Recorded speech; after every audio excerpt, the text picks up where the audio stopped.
Vino Sud Radio accueille Luc Moget du Château Princé. Bonjour Luc. Bonjour Alain. Alors vous êtes situé vraiment à côté d'Angers, hein ? Aux portes de la capitale angevine, sur la belle commune de Saint-Molène-sur-Orbance. Et alors racontez-nous votre parcours là, avant d'arriver au sein de ce Château Princé. Vous avez fait quoi ? Alors moi j'ai mes grands-parents qui étaient viticulteurs. Ouais. Et dès ma jeunesse, j'ai été baigné dans le monde viticole, donc c'est pour ça que je suis parti dans ce milieu-là, dès l'adolescence, dès mes 15 ans. Ça, c'est les grands-parents, et les parents n'étaient pas dans ce job-là ? Du tout. Qu'est-ce qu'ils faisaient ? Menuisier, donc rien à voir. Un peu de barrique quand même, non ? Un peu, mais il y a du chêne, mais... Ouais, c'est pas le même, quoi. Allez, racontez-nous l'histoire du domaine, hein. Ça débute au XIe siècle, c'est ça ? Ouais, c'est ça. Donc, au XIe siècle, c'était le propriétaire, à l'époque, c'était l'abbaye de Fontevraud. Et donc plus récemment, 2002, le domaine a été racheté par Régis Vincenot, un amoureux des vins. Et moi, je suis arrivé en 2014 sur le domaine. Donc dès mon arrivée, le domaine n'était pas à l'époque en bio. Ouais. Donc le but avec l'équipe, c'était de passer le domaine en bio rapidement. Et donc à partir de 2017, on était certifié en bio. Ah ben c'est bien ça. C'est combien d'hectares au total, vous dites ? 14 hectares, bientôt 15. On replante un hectare cette année. Et l'inconvénient des schistes, c'est que ça abîme beaucoup le matériel des schistes. Ouais. Parce qu'on est vraiment sur schiste ardoisier de l'Anjou noir. Ouais. De cailloux. Et ça a été assez compliqué le démarrage. Bon, Hélène. Et alors vous replantez en chenin ou en cabernet franc ? On replante 1 hectare en chenin. Et donc historiquement, c'est chenin chardonnay pour les blancs. Et après, cabernet franc, gourlot noir. Et on a aussi 1 hectare de pinot noir. Pinot noir ? Pinot noir qui marche très très bien. Ouais. Philippe Forbrac, après tout, pourquoi pas, hein ? Pourquoi pas ? Il y en a du pinot noir dans le Loire, hein, du côté de Sancerre notamment, depuis très longtemps. Et de plus en plus, on en trouve, c'est un cépage un peu tendance. Hein. Donc comme ça peut marcher, effectivement, les vignerons, en général, le font. Hélène ?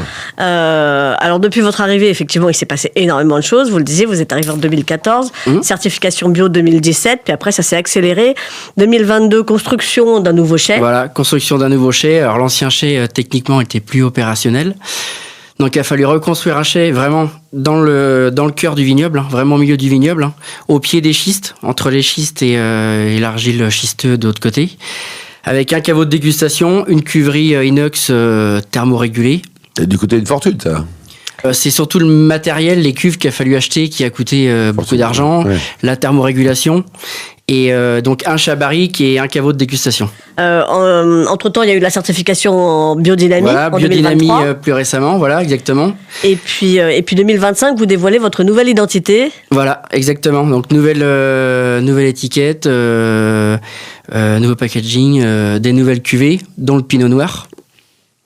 Et franchement, on est très contents parce que entre nos cuvées, chez vous, quoi, nos cuvées en monocépage ou nos appellations, on est très contents, ça marche bien. Alors, qu'est-ce que vous avez comme appellation ? Anjou blanc et Anjou rouge. Ouais. Rosé de Loire.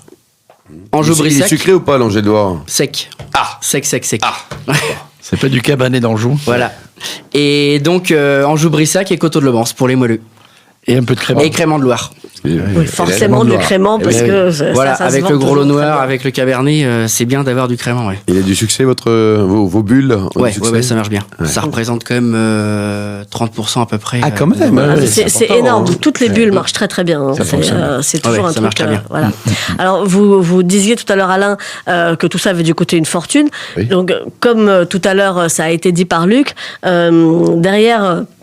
En manette à la propriété, on a Régis Vincenot qui est un grand amoureux du vin et qui a des grands projets. Alors bon, c'est un peu du hors-piste ce que je fais, mais est-ce qu'on a le droit de parler du grand projet du moment de Régis Vincenot qui prépare un parc d'attractions du vin, un truc incroyable, le Walt Disney du vin, et dans pas très longtemps, en 2028, dans 2 ans. À côté de Saumur, exactement. Alors ça va être quoi exactement ? C'est un complexe hôtelier, mais vraiment dédié sur le monde du vin. Et qui devrait ouvrir d'ici 2 ans et demi à peu près. Philippe Forbrac, c'est une bonne idée, hein ? C'est une bonne idée. J'ai eu l'occasion d'aller visiter le chantier. Alors, et de découvrir il y a déjà quelques années des sortes de carrières où on a extrait des blocs de tuffeau. Tuffeau, ouais. Absolument. Et le projet est incroyable. Effectivement, j'espère que ça va voir le jour. Il est où le chantier ? Parce que remarquez, vous êtes très sentier, vous, en ce moment. C'est chantier, exactement. À Clichy ou ailleurs. Mais et puis, c'est surtout la propriété. Avec avec le fameux Clos d'entre les murs, qui est quand même un vignoble exceptionnel, qui fait partie des vignobles créés par Antoine Cristal, il y a plus d'une centaine d'années, et qui est un vignoble qui donne des chenins incroyables, avec une minéralité incomparable, je pense. C'est vraiment un très très grand vin de la Loire. Et donc, ce qui est prévu, de ce que j'ai pu voir jusqu'à présent, c'est au moins 3 hôtels, 3 restaurants, plein d'attractions autour du vin, bien sûr, de découverte du vin de l'amateur au professionnel, parce qu'il y aura aussi des salles de séminaire. Il y aura, enfin, vraiment... le zoo de Beauval du vin, quoi. Hein, il s'est inspiré de Beauval ou pas? Non, quand même pas. Ouais.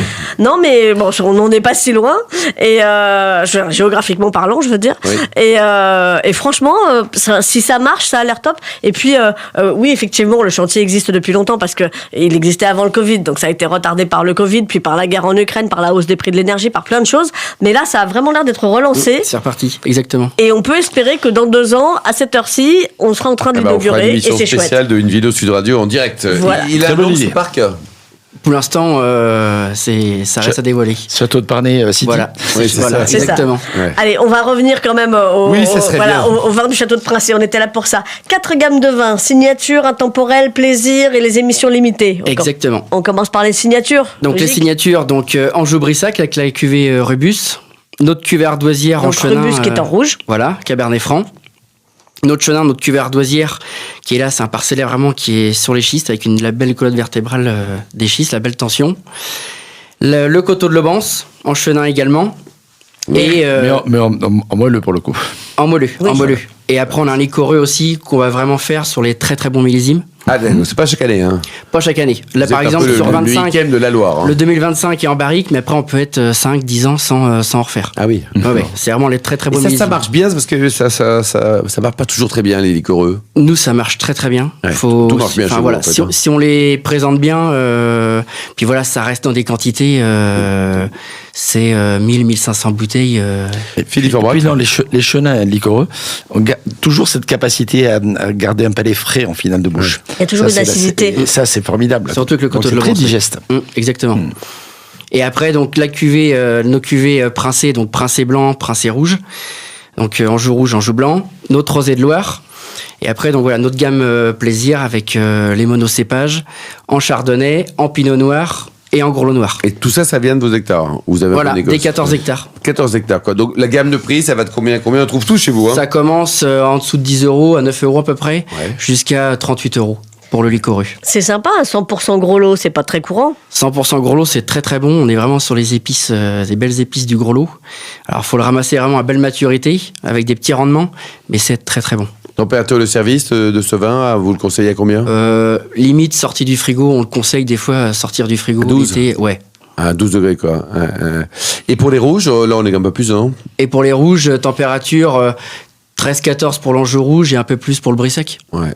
Et votre rosé qui n'est pas liquoreux, qui n'est pas sucré. Et le rosé qui est sec, là, on va être aux alentours de 9 degrés. Ouais. Et le potentiel de garde, ça peut attendre un peu tout ça? Je parle pas des rosés, mais des rouges, par exemple. Ardoisière, le Brissac, le coteau de Lobance. Combien de temps? Ça peut être ardoisière 10 ans sans problème. Ah, mais ça, pareil, Philippe, Hélène. Donc là, on est sur un Anjou blanc, hein, je rappelle. Le Rubus en Cabernet Franc, c'est même... C'est pas évident, pareil. Le consommateur, il se dit, là, vin de la Loire au sens super large... Absolument. À déguster dans 2 ans, c'est une bêtise. Mais c'est dommage de globaliser ça dans l'idée, parce qu'effectivement, il y a effectivement des grands terroirs, des grands vignerons aussi, des années qui s'y prêtent plus que d'autres. Mais c'est vrai qu'on oublie, les rouges, on imagine toujours que ça se garde. Les liquoreux, mais les blancs, c'est moins vrai. Et pourtant, c'est super intéressant. C'est un très bel élevage. Ça minéralise, et en termes de gastronomie, on va beaucoup plus loin avec des vins à maturité. Allez, pour terminer, Luc, il y a un site internet, une adresse pour prendre enseignement sur tout ce que vous faites, en fait. Voilà, Château Princé, vous trouvez tout. Merci beaucoup, Luc Boger, Hélène Pio et Philippe Forbach. On se retrouve dans un instant avec le Vino Quiz pour gagner des très jolis cadeaux en jouant sur invinoradio.tv.